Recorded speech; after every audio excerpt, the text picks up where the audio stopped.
দাদনের টাকা নিয়ে দুই গোষ্ঠীর মধ্যে সংঘর্ষ, আর এই সংঘর্ষের জেরে বোমাবাজি, ইট বৃষ্টি এবং বাড়ি ভাঙচুরের ঘটনায় ব্যাপক আতঙ্ক ছড়ালো মালদার বৈষ্ণবনগর থানার বেদরাবাদ গ্রাম পঞ্চায়েতের চেক সাহেরদি বিশ্বাস পাড়ায়। জানা গেছে, ওই গ্রামের বাসিন্দা শামীম শেখ ও সেনাউল শেখের মধ্যে শুক্রবার রাতে দাদনের টাকা নিয়ে গন্ডগোল বাধে। দেখতে দেখতে সেই গন্ডগোল সংঘর্ষের রূপ ধারণ করে। দুই গোষ্ঠীর লোকজনেরা মিলে এলাকায় ব্যাপক বোমাবাজি, ইট বৃষ্টি করে। সেই সঙ্গে দুপক্ষের ঘরবাড়ি ভাঙচুরের ঘটনা ঘটে বলে খবর, যার জেরে এলাকায় ব্যাপক উত্তেজনা ও আতঙ্ক তৈরি হয়। ঘটনার খবর পেয়ে শুক্রবার রাতেই বৈষ্ণবনগর থানার বিশাল পুলিশ বাহিনী গিয়ে পরিস্থিতি নিয়ন্ত্রণে আনে। এই ঘটনায় পুলিশ দুপক্ষের মোট 17 জনকে গ্রেপ্তার করে। তাদের মধ্যে 4 জন মহিলা রয়েছে। এছাড়াও শনিবার সকাল থেকেই পুলিশ ও বম স্কোয়াড মিলে স্নিপার ডগ ও মেটাল ডিটেক্টর নিয়ে এলাকায় চিরুনি তল্লাশি অভিযানে নামে। ওই সময় পুলিশ ঘটনাস্থল থেকে 4টি পরিত্যক্ত বোমা উদ্ধার করে, যার জেরে বর্তমানে এলাকার পরিবেশ পরিস্থিতি যথেষ্টই থমথমে রয়েছে বলে জানা গেছে। দুজন থেকে ঝামেলা দাদনের টাকা নিয়ে, তো একটা হচ্ছে শামীম, একটা হচ্ছে সানুল। এটাই তো এর ভিতরে দেখছি কি রাস্তাতে 4টা বোম পড়ে আছে আর একটা বাস্টিং হয়ে। ঘটনাটা হয়েছে রাত্রে 9টা সাড়ে 9টার দিকে। তারপরে এবার পুরো থানায় স্টাফ আসলো। আসার পরে ওরা গ্রামের যতক্ষণ মানে যেটা ভালো হয় ভালোটাই করেছে। ওর ভিতরে কিছুটা লোকজনকে উঠিয়ে দিই। শ্বশুরবাড়িতে এক গৃহবধূর অস্বাভাবিক মৃত্যুর ঘটনায় খুনের অভিযোগ উঠল স্বামী সহ শ্বশুরবাড়ির লোকজনেদের বিরুদ্ধে।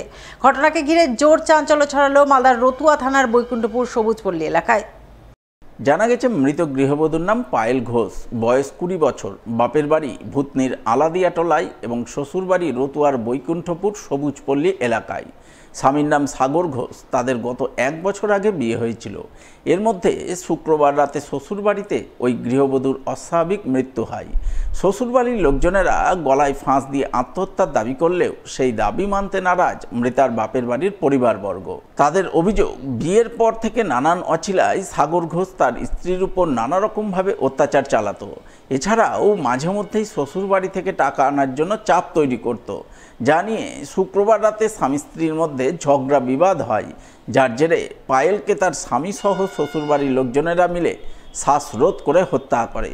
এই অভিযোগের ভিত্তিতে রতুয়া থানার পুলিশ মৃতার স্বামীকে আটক করে ঘটনার তদন্ত শুরু করেছে বলে জানা গেছে। 12 মাস আগে বিয়ে দিয়েছিলাম রতুয়া বৈকুণ্ঠপুর সাগর ঘোষের সাথে। সাগর ঘোষের সাথে বিয়ে দেওয়ার পর 1 মাস পর থেকেই বলছে বাচ্চা চাই আমার।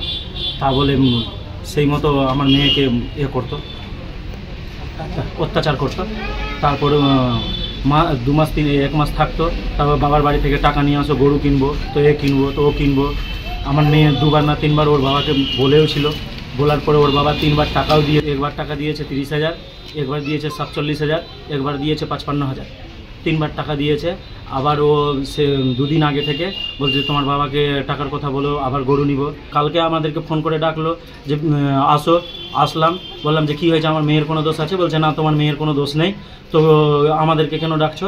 তো না, তোমার মেয়ের কোনো দোষ নেই, আমার ছেলেটা বেশি করছে যে বারবার অত্যাচার করছে, বাড়িতে ঝগড়া লাগাচ্ছে। তা আপনার মেয়েকে 10-15 দিনের জন্য নিয়ে যান।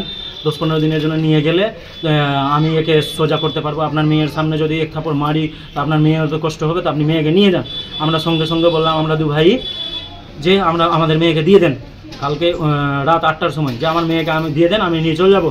বলছে না, রাত্রে বিদাগি দিব না, সকালবেলা তোমার ছেলেকে পাঠিয়ে দিও, ছেলের সাথে সকালবেলা পাঠিয়ে দিব। এবার ভোরবেলা ফট করে 6:30টার সময় ফোন করে বলছে যে তোমার মেয়ে দরজা খুলছে না।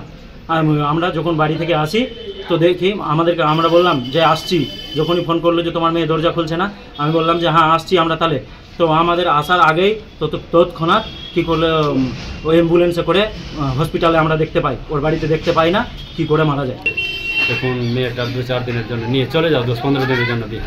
তো বলছে বেশ, আমি নিয়ে চলে যাচ্ছি। তাহলে তো ওদের মধ্যে আমরা যখন নিয়ে যেতে চাইলাম তো ওরা বলছে না, রাত্রে যাবে না, সকালে পাঠিয়ে দিলাম। ঠিক আছে, সকালে আমি ছেলেকে পাঠিয়ে দিচ্ছি। মেয়ে আমার বলছে না বাবা, ফোনে বলছে যে না বাবা আমি যাবো বাড়ি, আমি বাড়ি যাবো। আমি বলি চলে যাবো। তো ওরা বলছে না, রাত্রে যেতে হবে না, সকালে যাবে। সকাল যাওয়ার পরে সকাল হয়ে ওরা ষড়যন্ত্র করে সবাই মিলে মেরে দিয়েছে। মারার পরে আমার সকাল 6:30টায় ফোন করে যে আপনার মেয়ের দরজা খুলছে না। আমরা আবার ঠিক আছে আমরা যাচ্ছি। আমাদের আসার আগে ওরা হসপিটালে এসে পৌঁছে দেয়। আমরা ওখানে যাচ্ছি। অ্যাম্বুলেন্সে অন্ধকারে এসে দেখছি যে অন্ধকারে আমার মেয়ে অ্যাম্বুলেন্সে ঘুমিয়ে আছে। তো ওর তো গলা টিপে মেরেছে, গলায় দাগও আছে, রক্ত ফুটে গেছে, ওর গলা ধরে সবাই মিলে মেরেছে ওকে। শৈলী বিয়ে হবার বাচ্চার জন্য তুষের মাত্র 1 মাস পরে বাচ্চাতে ডাক্তার দেখাতে যায়, তোমার বাবার কাছ থেকে পয়সা নেওয়া, যখন বলছে যখন পারছি যেটা দিতেই আছি, ও গরুর এদিকে ব্যবসা করবে, গরুর দানা কিনবে, বাবার কাছ থেকে টাকা নিয়ে, বাবা টাকা দিতেই আছে। সময় মেয়ে আমার কাছে সবটা সম্পূর্ণ বললো না বলাতে ওই মেয়ের উপর অত্যাচার হয়েছে, ওই জন্যই মেরেছে। যাত্রী বোঝায় ভুটভুটিতে ম্যাজিক গাড়ির ধাক্কা, সেই ধাক্কায় গুরুতর আহত ভুটভুটির 12 জন যাত্রী। শনিবার সকালে ঘটনাটি ঘটেছে মালদার গাজল থানার পান্ডুয়া গোলঘর এলাকায়। জানা গেছে এদিন গাজলের দিক থেকে একটি ভুটভুটিতে চেপে প্রায় 20 থেকে 25 জনের মতো শ্রমিক আম ভাঙতে যাচ্ছিলেন। ওই সময় পান্ডুয়া গোলঘর 12 নম্বর জাতীয় সড়কে হঠাৎ করে একটি ম্যাজিক গাড়ি ভুটভুটিতে সজোরে ধাক্কা মারে। সেই ধাক্কায় ভুটভুটির 12 জন শ্রমিক গুরুতর আহত হন। ঘটনার পরপরই জাতীয় সড়ক কর্তৃপক্ষের প্যারামেডিক্যাল টিম আহতদের উদ্ধার করে তড়িঘড়ি মালদা মেডিকেল কলেজ হাসপাতালে নিয়ে যান। বর্তমানে সেখানে আহতরা চিকিৎসাধীন রয়েছে বলে জানা গেছে। 22 থেকে 25 জন ভুটভুটি ভ্যানে, এরা আপনার গোলঘর ঝিকরাতে এরা আসছিল আপনার মালদার দিকে, সাইড ভাগে পিক আপ ভ্যান এদেরকে চেপে দেয়, এরা তখন গাড়িটা পাল্টি মারে। 10-12 জনের মতন এরা কেউ আহত হয়েছে আর কি, 3 জন মেজর অ্যাক্সিডেন্ট আছে, বাদ বাকি সব নন ইঞ্জুরি আছে। এদের বাড়ি হচ্ছে আপনার কানট, পোস্ট অফিস হচ্ছে পারুল, আর পিএস হচ্ছে গাজল, সব লোকালেরই আছে এরা। ভোর রাতে চুরির ঘটনা ঘটল এক গৃহস্থ বাড়িতে।